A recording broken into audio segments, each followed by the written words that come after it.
ഇണക്കവും പിണക്കവും അതെല്ലാം കുടുംബജീവിതത്തിൻ്റെ ഭാഗമാണ്. നിങ്ങളിങ്ങനെ പിണങ്ങും ഇണങ്ങും പിന്നെ അത് വീണ്ടും ഒന്നാവും, അങ്ങനെയൊക്കെ അതൊക്കെ സാധാരണമായ കാര്യമാണ്.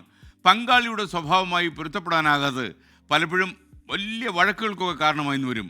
അത്തരം ചില വഴക്കുകൾ സംവിധായകൻ ഭരതനുമൊത്തുള്ള കുടുംബജീവിതത്തിൽ ഉണ്ടായിട്ടുണ്ടെന്ന് KPSC ലളിത ഒരു കാലത്ത് തുറന്നു പറഞ്ഞിട്ടുണ്ട്. ലളിത ചേച്ചി ചില കാര്യങ്ങളൊക്കെ വെട്ടി തുറന്നു പറയും. ചേച്ചിയുടെ രീതി ഏതാ?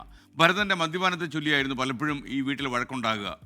അദ്ദേഹത്തിൻ്റെ മരണശേഷം താൻ ഏറ്റവും അധികം പശ്ചാത്തപിക്കുകയും വേദനിക്കുകയും ചെയ്ത് അന്നത്തെ ആ വഴക്കിടലുകളെ കുറിച്ചായിരുന്നു എന്ന് ലളിത ചേച്ചി തുറന്നു പറഞ്ഞിട്ടുണ്ട്. കൂടെ ഉണ്ടായിരുന്ന കാലത്ത് ഒരു വിലക്കും ഏർപ്പെടുത്താതെ ശണ്ട കൂടി നേരത്തുകൂടി അദ്ദേഹത്തെ സ്നേഹിച്ചിരുന്നെങ്കിൽ അത് അദ്ദേഹത്തിനും കൂടുതൽ സന്തോഷം നൽകിയേനെ എന്ന് ചേച്ചി കുമ്പസാരത്തോട് പറയുകയുണ്ടായി. വലിയ സ്നേഹമായിരുന്നു ഇരുവരും തമ്മിൽ.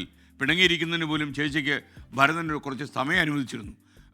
അതായത് 3 മണിക്കൂർ.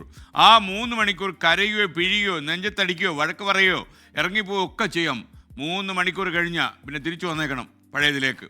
ഇതായിരുന്നു ഭർത്താവായ ഭരതൻ്റെ നിബന്ധനയും ശാസനയും. വഴക്കുകളൊക്കെ സർവ്വസ്വാഭാവികം. പക്ഷേ ഏതൊരു ബന്ധത്തിൻ്റെയും അടിത്തറ പണിതിരിക്കുന്നത് സ്നേഹത്തിലായിരിക്കണം. പങ്കാളിയുടെ സ്വകാര്യത മാനിക്കുകയും സ്വാതന്ത്ര്യം അംഗീകരിക്കുകയും വേണം.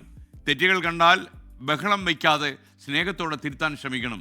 കൂടുമ്പോൾ ഇമ്പമുള്ളതാണ് കുടുംബം. അതെ, അതുതന്നെയാണ് കുടുംബം. അതെല്ലാവർക്കും ഓർമ്മ വേണമെന്ന ഒരു നല്ല ചിന്തയോടെ നമുക്ക് ഇന്നത്തെ വാർണിംഗ് ഷോ തുടങ്ങാം. ലോകത്തെവിടെയായാലും ഏത് സമയത്തും 24 വാർത്തകളും ഓഗ്മെന്റഡ് റിയാലിറ്റി പാക്കേജുകളും എക്സ്പ്ലെയിനറുകളും വിശദമായി കാണാൻ ഞങ്ങളുടെ യൂട്യൂബ് ചാനൽ നിങ്ങൾക്ക് സബ്സ്ക്രൈബ് ചെയ്യാം.